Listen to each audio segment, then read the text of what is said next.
안녕하세요. 정려 목사입니다. 7월 11일 말씀 묵상 함께 하겠습니다.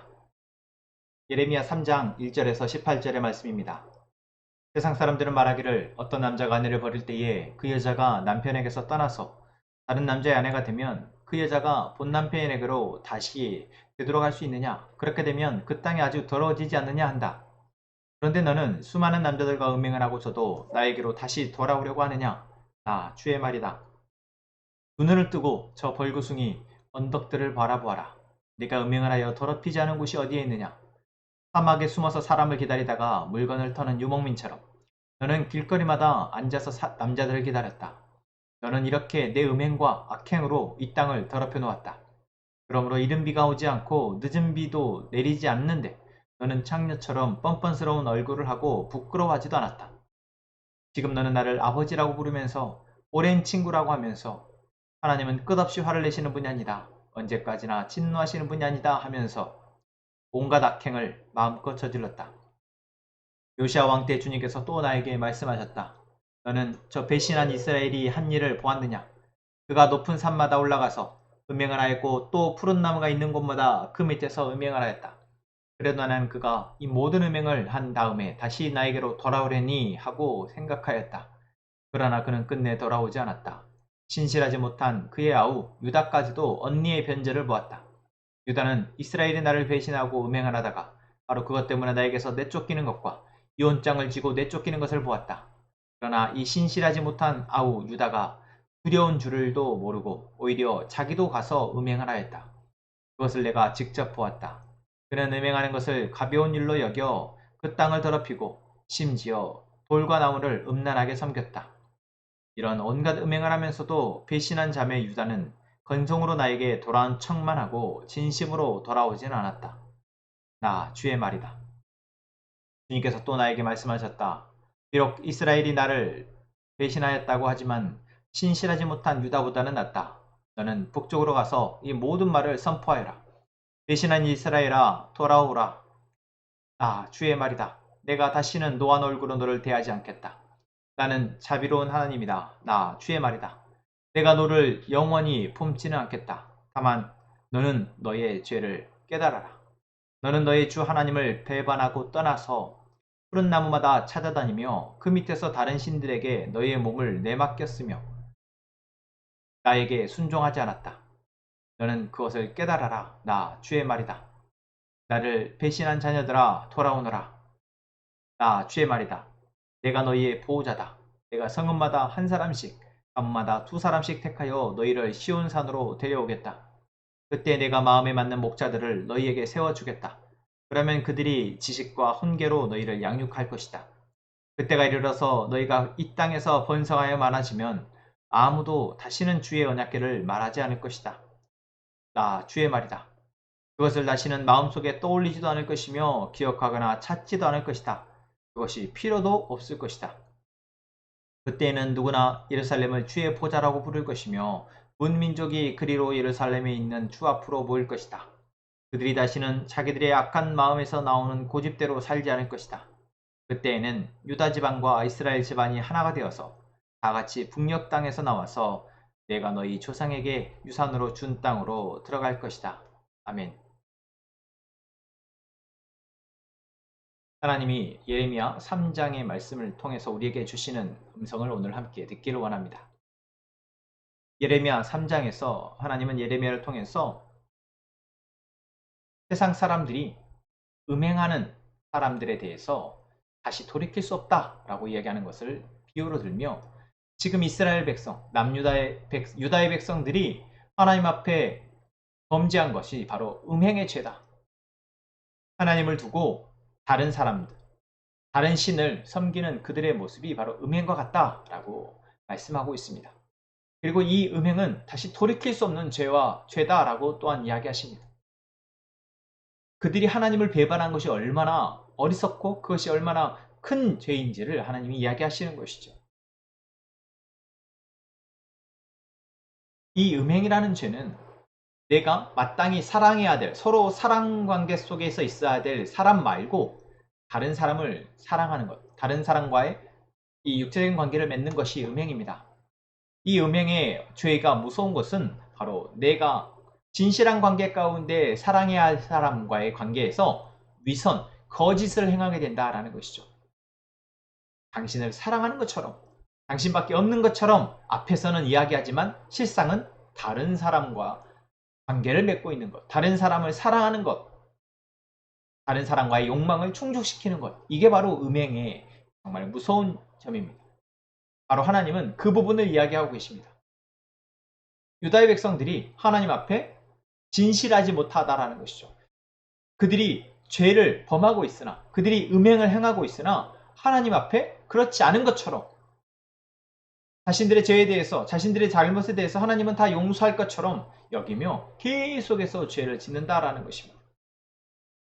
오늘 본문의 말씀이 바로 유다의 백성들에게 하나님이 그들의 죄가 무엇인지를 말씀하고 계시는 것이죠.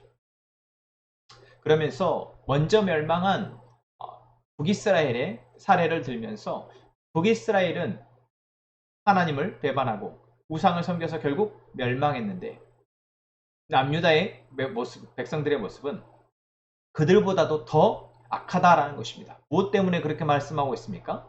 바로 위선적이다라는 것이죠. 사실 북이스라엘 사람들은 하나님을 대놓고 배반하였고 그렇기에 그들은 빨리 멸망하게 되었습니다.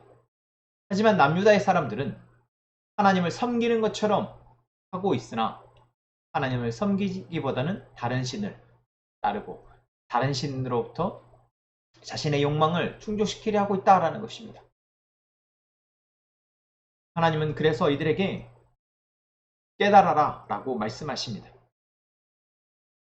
너희들이 지금 죄를 범하고 있음을 알라는 것이죠. 어제 말씀에서도 그러했지만 우리가 우리의 삶을 돌아보지 않는다면, 지금 내 마음을 내가 살피지 않는다면 우리는 나도 모르게 지금 하나님이 아닌 다른 것들을 섬기고 그것에 마음을 빼앗겨 버린다라는 것입니다. 어떻게 그것을 우리가 막을 수 있고 거기서 돌이킬 수 있습니까?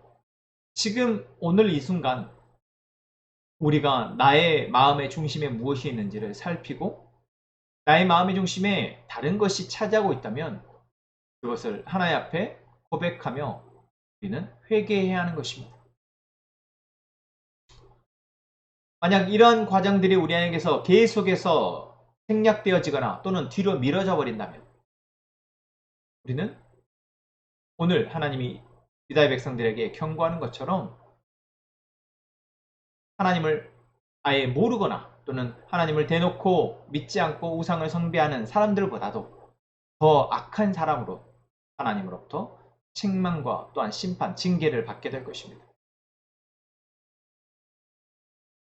오늘 우리에게 하나님이 하시는 이 말씀을 통해 우리가 무엇을 바라봐야 할까요?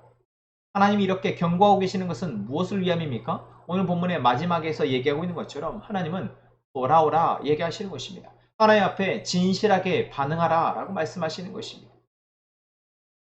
지금 내가 하나님을 어떻게 여기고 있는지, 지금 내가 하나님을 어떻게 예배하고 있는지, 내가 지금 하나님의 말씀에 대해서 어떻게 받아들이고 있는지, 어떻게 듣고 있는지, 반응하고 있는지 지금 바라보고 그 자리에 무릎 꿇고 하나님 앞에 하나님 지금 제 모습이 이러합니다 고백하며 하나님의 은혜가 필요합니다. 하나님 내가 여기에서 돌이킬 수 있는 은혜가 필요합니다. 여기서 내가 다시 하나님의 길로 하나님의 마음, 하나님을 향한 마음으로 다시 되돌려질 수 있기를 원합니다. 기도하는 저희가 되어야 한다라는 것이죠. 하나님은 그것을 바라고 계십니다. 그래서 오늘 본문의 마지막에서도 이야기하고 계시죠. 그때에 내가 너희를 시온으로 데려오겠다. 그때 내가 마음에 맞는 목자들을 세워서 그들로 하여금 지식과 훈계로 가르치도록 하겠다. 그때가 되어지면 누구라도 그냥 마음만으로 모두 다 하나님을 경외하고 하나님을 사랑하는 그러한 모습이 될 것이다. 어디에 있든 우리가 그곳이 바로 하나님을 예배하는 처소가 될 것이며 하나님과 함께하는 공간이 될 것이다. 하나님 정말 바라는 모습을 지금 유다의 백성들에게 꿈꾸게 하고 계시는 것입니다.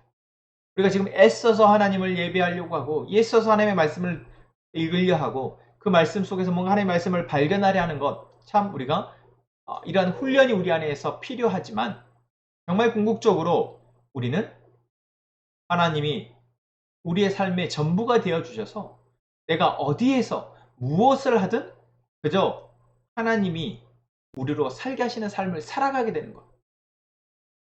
어떠한 상황에 처하더라도 그 상황 가운데에서 하나님이 주신 지혜로 내 삶에 가장 적절한 하나님 기뻐하시는 답을 그 선택을 할 수 있게 되는 것. 여러분 그것이 가장 우리가 바라고 꿈꿔야 될 모습이 아니겠습니까? 그런데 하나님이 그렇게 하시겠다 말씀하시는 것입니다. 마음속에 내가 떠올리려고 애쓰지 않아도 저절로 하나님이 떠올려지며 저절로 하나님으로 사라지는 삶. 여러분 그것을 꿈꾸고 그렇게 하실 것을 그렇게 우리를 이끌어 가실 그 하나님을 기대하며 오늘을 또한 기도하며 살아갑시다. 하나님이 오늘 또한 우리의 삶 속에서 그렇게 일하실 것입니다. 기도하겠습니다. 하나님, 우리가 하나님 앞에 진실하기를 원합니다. 우리의 모든 것을 알고 계시는 그 하나님 앞에 우리가 우리의 마음을 내어놓고 하나님 앞에 진실하게 예배하기를 원합니다. 하나님, 우리가 하나님을 속이고 스스로도 속이는 어리석은 삶을 살지 않게 하여 주옵소서. 이제 그 삶에서 벗어나 하나님과의 관계 속에서 진실하게 사랑과 사랑과의 관계 속에서도 진실하게 살아낼 수 있는 우리가 되게 하여 주옵소서. 우리 함께 모한 선화목재교회 모든 성도들이 이러한 은혜로 살아가게 하시며 그 진실한 관계 속에서 오는 충만한 은혜를 우리가 누리며 그 은혜를 또한 다른 사람들에게 나눠주는 그러한 교회 되게 하여 주옵소서. 이 시간 우리의 기도를 들으시며 우리의 삶을 이끌어 가실 주님을 기대하며 예수님의 이름으로 기도합니다. 아멘.